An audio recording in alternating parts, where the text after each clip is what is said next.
Empresário, seus bens foram bloqueados em razão de um processo de lavagem de dinheiro. Um processo de lavagem de dinheiro, você tem que ter em mente que ele não afeta apenas seu patrimônio pessoal, mas ele afeta diretamente o patrimônio da sua família, da sua esposa, dos seus filhos e também dos seus sócios. Você pode ter automóveis bloqueados, contas bancárias bloqueadas e pode ter também restrição dos seus imóveis, e especificamente em razão de um processo criminal como esse. Por isso é muito importante estar atento. Você pode se perguntar: Alfredo, mas o que eu posso fazer para desbloquear meus bens que foram bloqueados pela justiça? Essa é uma pergunta muito relevante e eu fiz esse vídeo para lhe auxiliar nessa situação. Meu nome é Alfredo Negreiros, sou advogado e atuo diretamente na defesa de réus que estão respondendo pelo crime de lavagem de dinheiro. Muita gente acha que a melhor defesa nesse caso é apenas pedir o desbloqueio dos bens bloqueados pela investigação criminal. Mas eu digo que uma boa defesa nesses casos é muito mais do que isso. Mais do que apresentar uma boa defesa, você tem que atacar, neste caso, a investigação pelo crime de lavagem de dinheiro. Você tem que apontar fragilidades para desmoronar essa investigação e, consequentemente, os seus bens serão desbloqueados desde que você seja absolvido. E como eu sempre digo que a melhor defesa é o ataque, você precisa identificar quais são as principais fragilidades em uma denúncia por lavagem de dinheiro. E eu digo para você, existem 3 pilares que, se forem derrubados, algum desses pilares, a investigação pelo crime de lavagem de dinheiro, ele acaba desmoronando e você acaba sendo absolvido. E eu vou dizer por quê. Primeiramente, eu digo o seguinte: para existir o crime de lavagem de dinheiro, é preciso que exista um crime anterior, ou seja, a lavagem de dinheiro não existe se não existir um crime anterior que originou esse dinheiro. Outra questão também é que esse dinheiro tem que ser objeto de uma ocultação,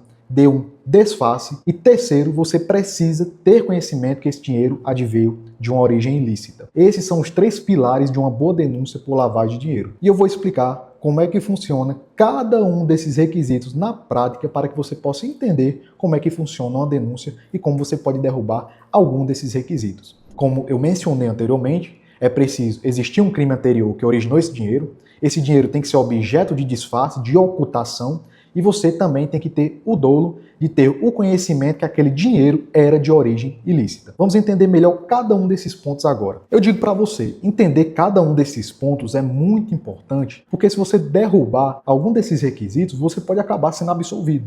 Então é por isso que é importante você entender até mesmo pelo que você está sendo denunciado. E esse é um ponto relevante. Você não pode negligenciar a sua defesa. Então quando eu falo que para existir o crime de lavagem de dinheiro precisa necessariamente ter um crime anterior que originou esse dinheiro, não significa que você tem que ser condenado pelo um crime anterior. O que o Ministério Público precisa demonstrar na denúncia é que existe algum crime em concreto que foi praticado. Ou seja, o Ministério Público tem que apresentar indícios suficientes da existência de um crime específico. O Ministério Público ele não pode supor que aquela quantia em dinheiro foi supostamente adquirida por meio de algum crime, por meio de algum ilícito. Ele tem que apontar, basicamente ele tem que dizer: juiz, esse dinheiro adveio de um estelionato, de uma sonegação fiscal, de um tráfico de drogas. Então o Ministério Público ele tem que apontar algum crime anterior. E você não necessariamente, os réus não precisam necessariamente já terem sido condenados por esse crime, mas esse crime tem que estar com um suporte grande de provas, não pode ser meros indícios, tem que ter de fato um lastro probatório muito grande da existência de um crime anterior. Outra coisa, além desse crime anterior gerar alguma quantia em dinheiro, bens, direitos ou valores, algum proveito econômico, você tem também que, para ser condenado no crime de lavagem, você tem que ocultar esse dinheiro. É muito comum, eu vejo réus sendo denunciados por ter usado o dinheiro que adveio de uma prática criminosa. Mas veja que o requisito aqui é bem técnico. Usar dinheiro que adveio de uma ação criminosa não necessariamente significa que você está lavando esse dinheiro, porque o uso de um dinheiro ilícito não necessariamente vai ser o crime de lavagem. Para se configurar a lavagem, você tem que ocultar esse dinheiro. O que eu quero dizer com isso? Você tem o fim implícito de dar ares de ilegalidade. É como se você quisesse lavar esse dinheiro para que ele aparentasse para a sociedade que foi um dinheiro adquirido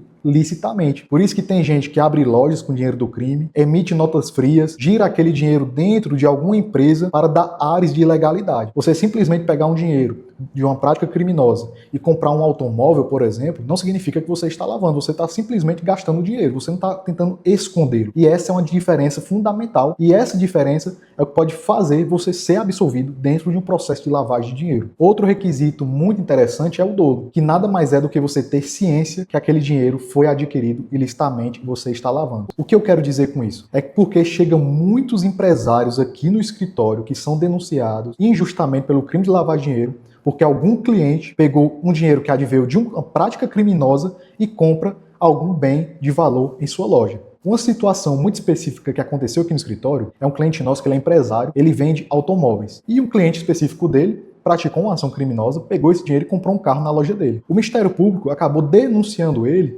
dizendo que ele ajudou o cliente dele a lavar o dinheiro na sua própria loja. Só que o que nós demonstramos dentro do processo, nós demonstramos que esse empresário ele não tinha como discernir, ter conhecimento que aquele dinheiro foi adquirido por meio de atos ilícitos. Então isso acabou absolvendo ele, porque ele demonstrou que ele não tinha o dolo, ele não tinha a consciência que aquele dinheiro adveio de uma ação criminosa e ele nem tinha como saber. Então, nós acabamos quebrando essa denúncia e findou que os bens dele, que foram bloqueados, acabou sendo desbloqueados pela justiça porque ele foi completamente absolvido. Outra pergunta muito interessante que você pode me fazer é a seguinte: Alfredo, eu estou sendo denunciado pelo crime de lavagem de dinheiro. Essa investigação pode alcançar os bens da minha família? Mesmo elas não fazendo parte do processo judicial, elas podem sim ter os seus bens bloqueados. E eu vou dizer por quê? Porque no curso do processo, o juiz pode entender que você utiliza pessoas ligadas a você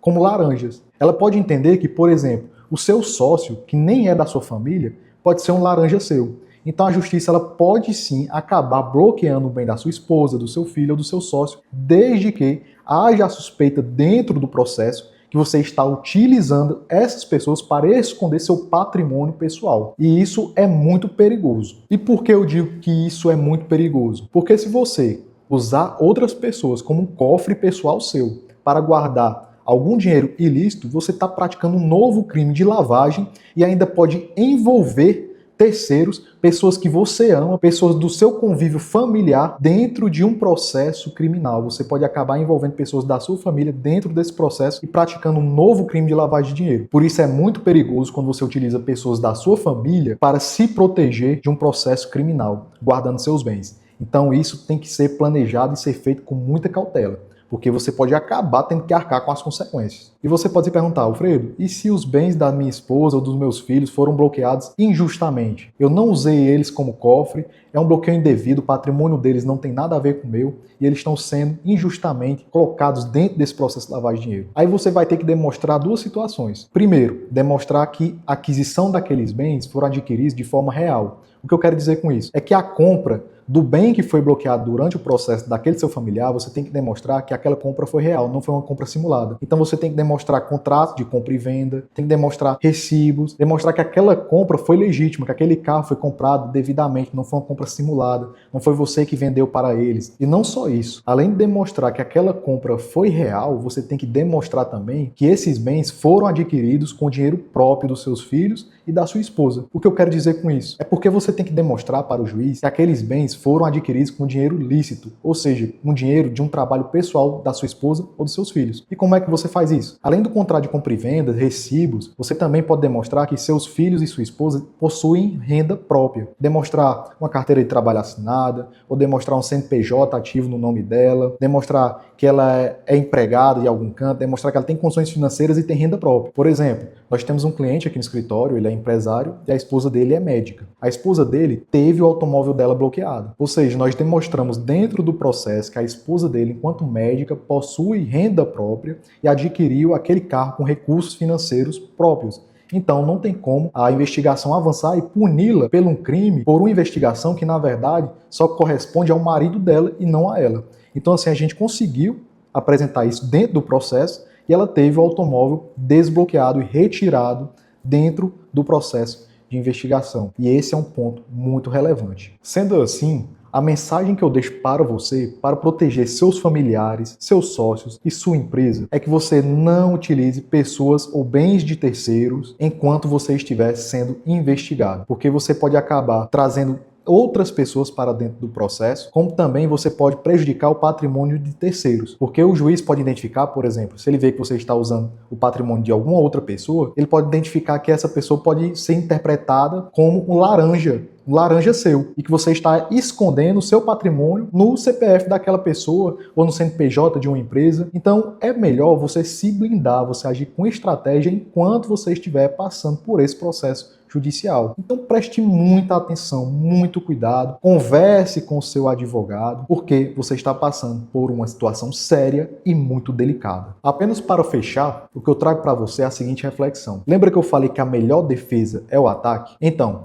a melhor forma de desbloquear os seus bens durante uma ação judicial, em um processo que você está sendo investigado por lavagem de dinheiro, é você atacar a acusação e demonstrar as suas fragilidades. Assim, você pode ser absolvido e com a absolvição, consequentemente, os seus bens serão desbloqueados. Então, essa é a melhor forma de desbloquear os bens que foram bloqueados no curso do processo. Sendo assim, eu me coloco inteiramente à sua disposição. Eu, juntamente com minha equipe, estamos aqui para lhe atender se você precisar de algum auxílio. Se você precisar conversar acerca do seu caso, sem nenhum compromisso, a gente pode identificar a melhor saída para a sua situação. Meu nome é Alfredo Negreiros, me coloco à sua disposição para lhe auxiliar. Deixaremos alguns links aqui embaixo, onde você pode ter contato comigo e com minha equipe. Se você precisar de ajuda, me coloco inteiramente à sua disposição. Pois bem, um forte abraço e até a próxima. Fica com Deus. E pode ter certeza que não importa a tempestade que você está passando, em algum momento